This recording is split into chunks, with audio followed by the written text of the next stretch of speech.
बहुत बहुत स्वागत है आपका पीटीसी न्यूज में। मैं सुमन कश्यप आपके साथ हाजिर आपके सामने हरियाणा की तमाम बड़ी खबरों को लेकर बुलेटिन की शुरुआत करेंगे, लेकिन पहले नजर डालते हैं हेडलाइंस पर। महाराष्ट्र में जीत पर भाजपा प्रदेश कार्यालय में मनाया जश्न। भाजपा प्रदेश अध्यक्ष मोहनलाल बडौली पहुंचे रोहतक। महाराष्ट्र में एनडीए की जीत को बताया ऐतिहासिक।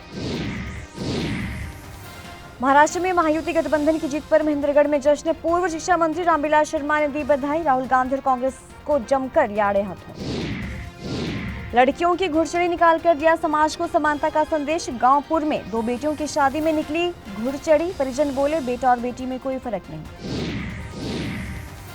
स्कॉर्पियो कार अचानक हुई आग के गोले में तब्दील। कार चालक ने तुरंत लगाई ब्रेक, दिखाई सूझबूझ। बच्चों और महिला को सुरक्षित निकाला गया बाहर।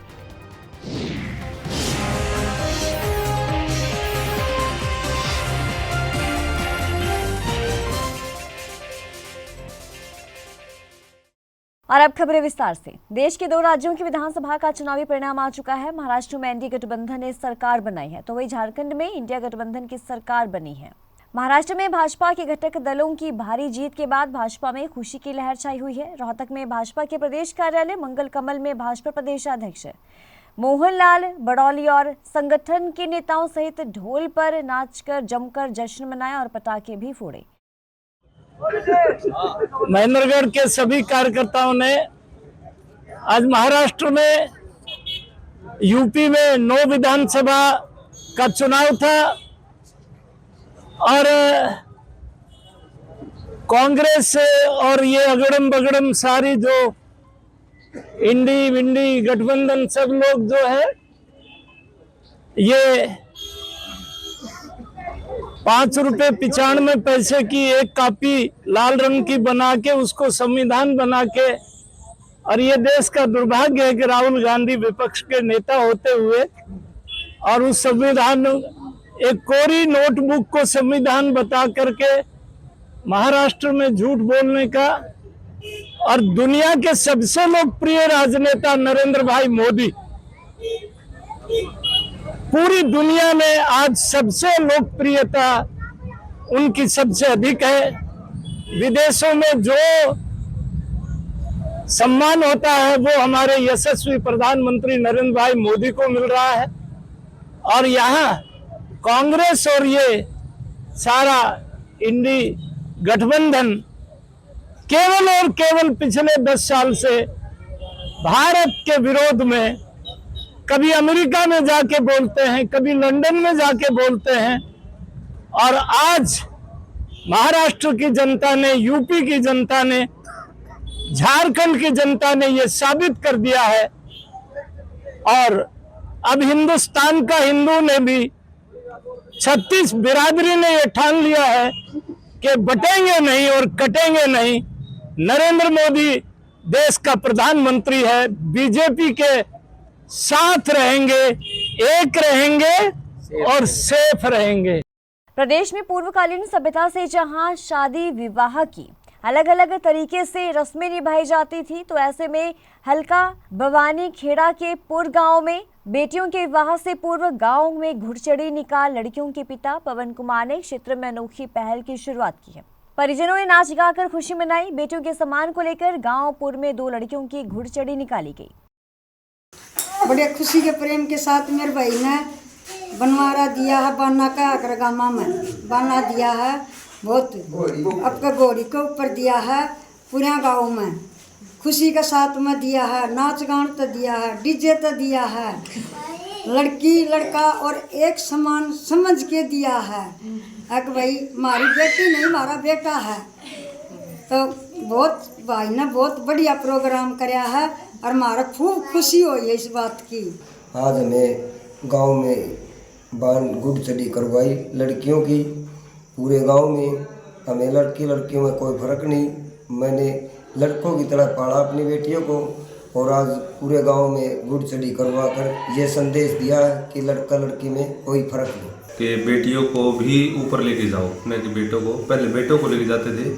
आज हम लोगों ने बान में घोड़ियों का और डीजे से पूरे गांव में लड़कियों का बान निकाला है। तो गांव में इसका एक बहुत अच्छा इफेक्ट जाएगा और आगे भी इस तरह के लोग काम करेंगे। अमृतसर दिल्ली मार्ग पर उस समय यातायात जाम हो गया जब पंजाब से पानीपत जा रहे एक ट्रक ने कार को पीछे से टक्कर मार दी, जिससे कार पीछे से दुर्घटनाग्रस्त हो गई। ट्रक चालक सतीश कुमार ने ये कहा कि वो पंजाब से गाड़ी खाली करके पानीपत को जा रहा था।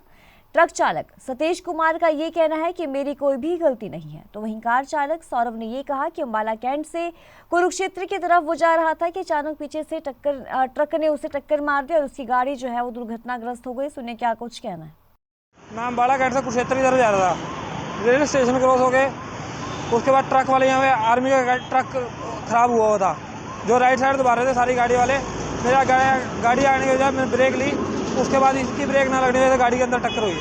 पंजाब रोपड़ से क्लिंकर खाली करके आ रहा हूँ, पानीपत को जा रहा था सर। मेरी कोई गलती नहीं है इसमें। गाड़ी को आप देख सकते हैं।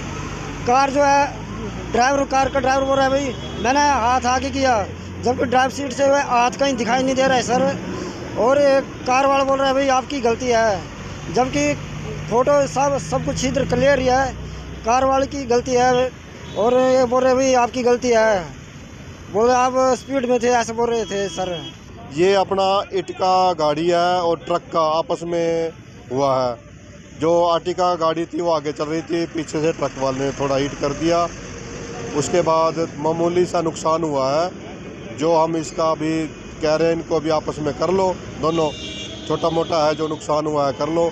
ये कह रहे हैं अभी हम थाने में जाएंगे, इनको थाने में आईओ के पास लेके जा रहे हैं। भारतीय किसान एकता बीकेई के कार्यालय में लखविंदर सिंह औलख की अध्यक्षता में मीटिंग हुई, जिसमें सबसे पहले बठिंडा में भगवंत मान सरकार के द्वारा किसानों पर हुई लाठीचार्ज की कड़े शब्दों में निंदा की है। मीडिया से बातचीत करते हुए भारतीय किसान एकता के प्रदेशाध्यक्ष लखविंदर सिंह औलख ने ये कहा कि 18 फरवरी के बाद सरकार ने किसानों के साथ कोई भी वार्ता नहीं की है। पहले बैठे हैं, धरने पर बैठे हैं खिनौरी बॉर्डर पर, क्या मांगे हैं, क्या वही मांगे हैं जो अब तक पूरी नहीं हुई है, और आने वाले समय में क्या रणनीति रहेगी आंदोलन को आगे बढ़ाने में?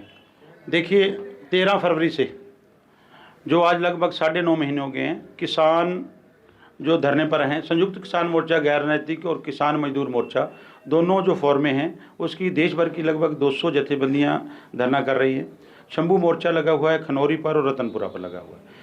18 फरवरी को जो लास्ट हमारी केंद्र सरकार के मंत्रियों के साथ बात हुई थी, उसके बाद सरकार ने अभी तक हमारे साथ कोई वार्ता नहीं की है।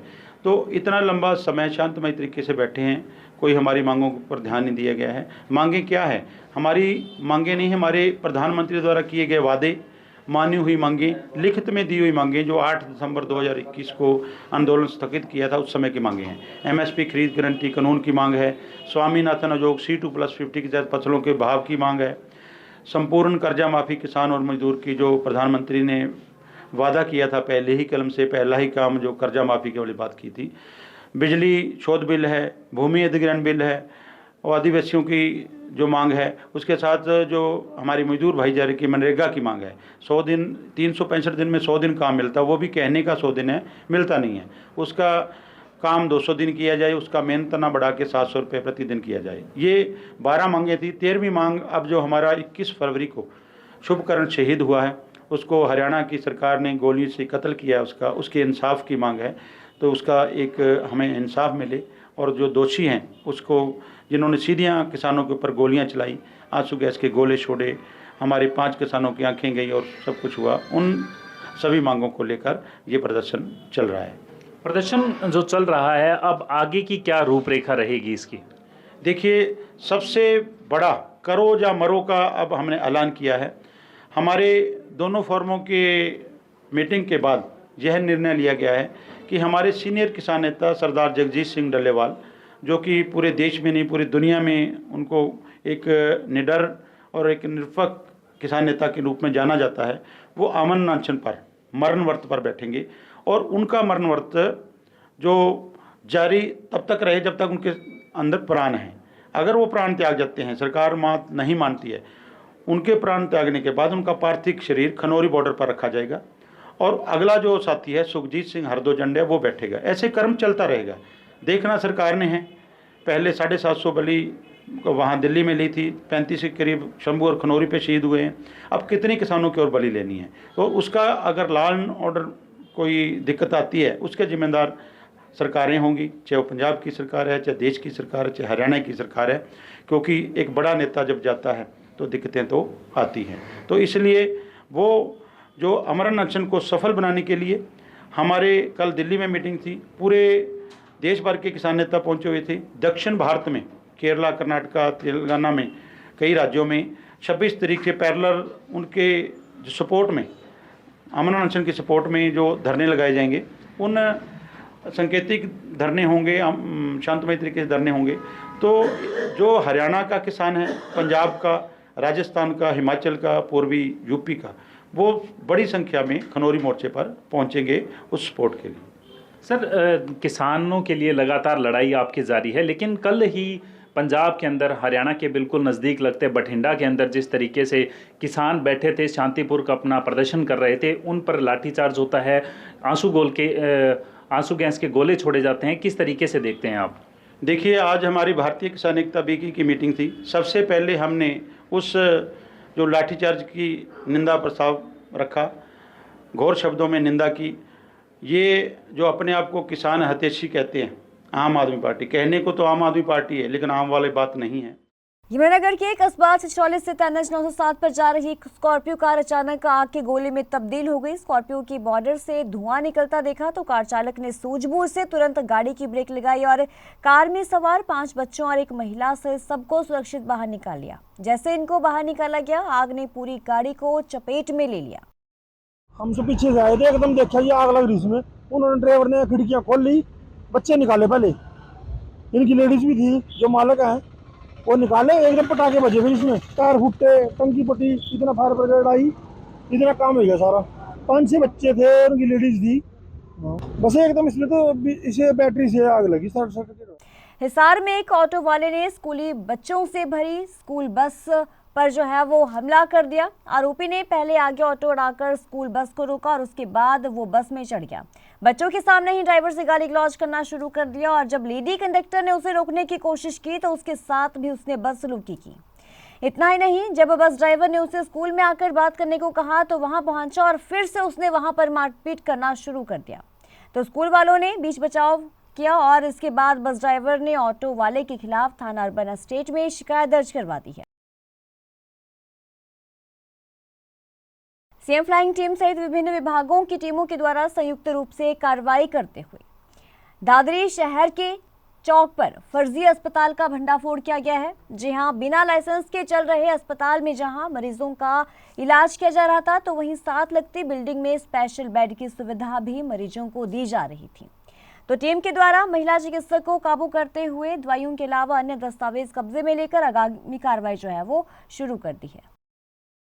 आज देखिए, सीएम फ्लाइंग स्क्वाड की जो है को एक कंप्लेंट के तहत जो है टीम गठित करके और चरखी दादरी में मीनू धर्मार चिकित्सालय है, यहाँ पर इलीगल प्रैक्टिस का मामले की शिकायत थी, जिसके बारे में जो है कि टीम ने यहाँ पे आकर के जांच की है, जिसकी आगामी कार्रवाई जो है उसके लिए कंसर्न जो है थाने में डिटेल्स दे दी गई है। देखिए, जांच में जैसा कि पाया जाएगा उसके हिसाब से आगामी कार्रवाई की। इन्होंने अपने कुछ दस्तावेज दिए गए हैं जिनका वेरिफिकेशन वगैरह होगा, जो भी नियमानुसार कार्रवाई होगी। इसमें सीएम फ्लाइंग स्क्वाड की टीम है, जिसमें ड्रग इंस्पेक्टर, मेडिकल ऑफिसर और पुलिस विभाग जो है सभी। इस बुलेटिन में इतना ही। पल पल के अपडेट के लिए बने रहिए PTC न्यूज के साथ।